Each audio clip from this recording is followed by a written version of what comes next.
friends, it's Tag Tuesday, and I am trying to catch up on the tags that some of my friends tagged me in over the year that I haven't gotten to yet.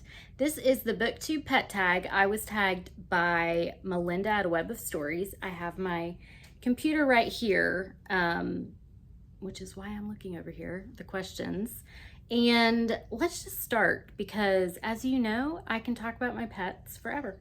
Number one, introduce your pets, be it furry, feathered, or scaly. All of mine are furry. All of mine. My two are furry. I have Hopper, who is a 15-year-old cat. He's a rescue cat that I have had him since he was 4 months old. I met him when he was 3 days old. His litter was found kind of scattered in someone's front yard in Atlanta, and his mother was found deceased. So thankfully someone rounded up the kittens and brought them to the rescue I was volunteering at. And another mom cat who had her litter at the shelter took the other litter of kittens. Unfortunately, only Hopper and one of his brothers survived. I think it was like a litter of 5 or 7. I can't remember exactly. And then he had a hard time getting adopted because he had gut issues, and also his personality. He is a lot. And I remember saying, famous last words, that whoever adopted him was going to have a lifetime of entertainment. And that is true. So yeah, he's 15 years old now, and we've been through a lot together. He's basically raised by beagles. And then I have Mabel, my dog. She's a 10-ish-year-old brindle boxer mix, I guess. I got her from the shelter almost 2 years ago. Our shelter system is completely overrun with dogs, and I will say I was very emotional. I just lost my other cat, and thought I would go foster, and you know, famous last words, right? Mabel and Remy got along really well, my beagle that I had at the time. Since he passed away and we moved, she's had a lot of behavior issues that we're working through. So some of it I think is doggy dementia. I've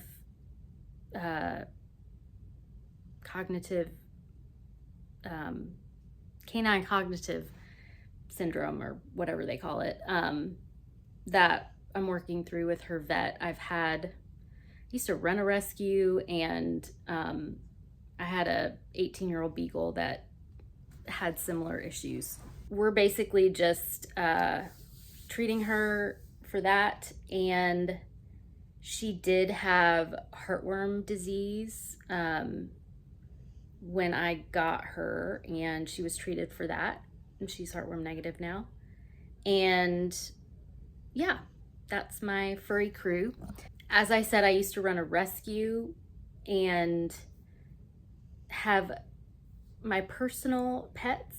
I've been up to 3 dogs and 2 cats, but over the years they've passed away, and yeah, maybe it was 4 dogs and 2 cats was the most I ever had. Anyway, number 2, has your pet impacted your reading life? If so, how? I probably would buy more books if I didn't have vet bills, but I feel like my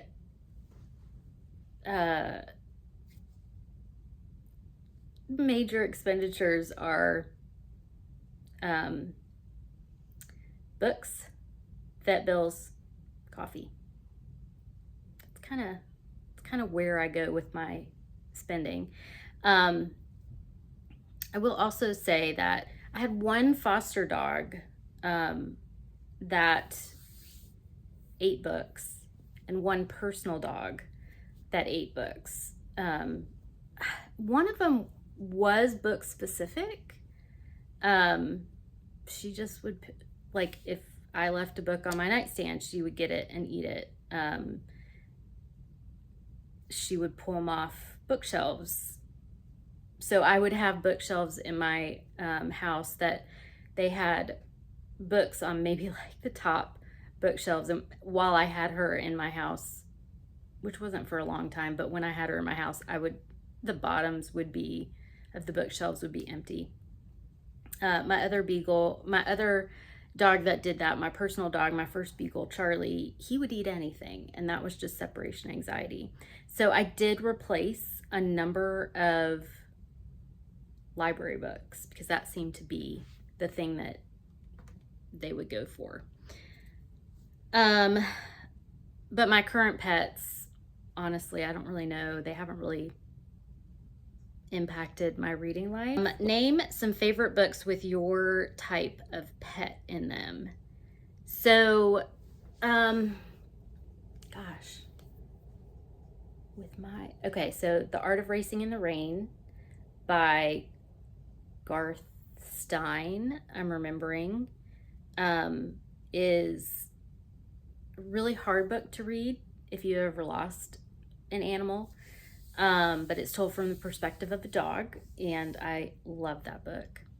And I would say Rain, Rain by Anne M. Martin, which is a middle grade book.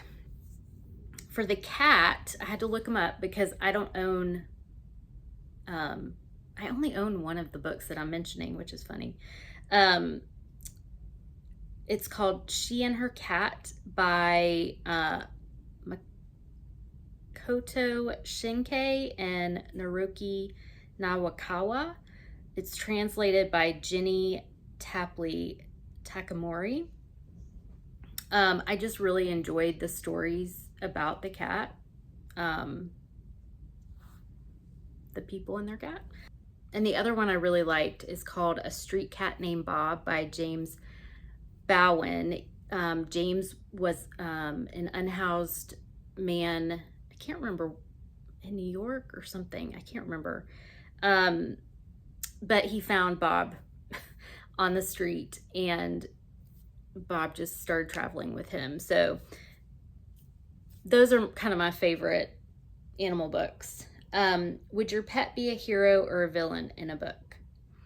So I would say that Hopper would be, I don't know. He would be, I don't know. I really don't know. He has his personality. He's an old man, acts like a kitten. He has always been the one to antagonize the others when I had more, especially when I had my other cat. And so I guess he would probably be a villain, but a nice villain.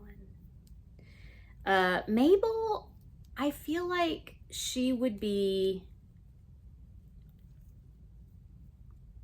I would say she'd be a villain too. As I mentioned, we're kind of working through some behavior issues, but she's also like, she's just sassy, which I'm used to because beagles are sassy. But yeah, I can definitely see that streak in her. So they'd both be villains. Interesting. What's your favorite cozy reading setup with your pet? So I'm going to put some pictures in of my cozy reading setup. Typically, Mabel doesn't get on the couch much anymore. She's got some hip issues, and also she's a 50-pound dog, and there's not a ton of room on the couch. So in my old house, I had room for a love seat that was typically for the dog, and she would lay on that, and I would lay on the sofa, and Hopper would be on my stomach if I was laying down, or in my lap if I was sitting up like this. So they're usually somewhere close by when I'm reading. And then we'll always like, okay, Mom, it's dinner time. You need to stop reading. If your pet could leave comments on your videos, what kind of feedback would they give? That's really funny. They would say, and she was filming this when it was 5 minutes to dinner time. She did not give me a treat for this. You need to give me more treats. That's pretty much what they would write. If your pet were in charge of a book club, what snacks or chaos would they bring? They would bring meat snacks, some kind of meat snacks. They seem to really like pork, rabbit, duck. And what kind of chaos? I mean, true cat form, if there were books on a table where Hopper wants to sit, he would knock them off. Or chew on them. He will chew on the corner of a book. He also likes to scratch his chin on a book. Mabel would just eat the snacks and then go find some place to lay down. How would your pet design a reading nook? Comfort forward, wildly impractical, or both? They would do comfort forward. They're pretty, like, if I get out of my reading chair, especially, which I'm gonna put a picture here. When I got my reading chair, I brought it off Facebook Marketplace, got it home, my neighbor helped me carry it in, and immediately Mabel got on it and kind of declared that as hers. Since we've moved to the new place, I've kind of gotten her out of that habit, but yeah, she kind of made it her own. And Hopper usually likes to just be near me. And as I say that, he's not anywhere near me. He's not in the same room. But typically, I think the reading nook would err on the side of comfort. Have you ever filmed a video and had to edit out pet chaos? Yes. Every time, I feel like. It's like a cue. I start filming and they get up and want to go out, or they want food, or Mabel will start shaking and you'll hear her collar, or she'll go get water, or Hopper will start talking to me, or yes. I feel like that happens every time. Pet name drop. Oh, tag a booktuber or more you'd like to see do this tag. So I don't know who all has done this tag. So if you have a pet and you have a booktube channel and you'd like to tell us about them, you're tagged. I would love to hear more about pets in your books and your reading life. The bonus question, if your pet has favorite words, pretend to read out loud while saying some of them. No, just no. Because if I say them, the piece that is happening right now would not, it just wouldn't last. Anyway, thank you, Melinda, for tagging me in this. It was really fun to think about. Let me know about your pets in the comments. I love hearing about pets. I'm still trying to catch up on book tags from just having moved and gotten behind on everything, but I'm catching up. And I've seen a couple go around that I'd really like to do myself. So definitely hit the subscribe button and the notification bell. And yeah, I hope you're doing well. I'll see you soon. Go snuggle a pet for me. Bye.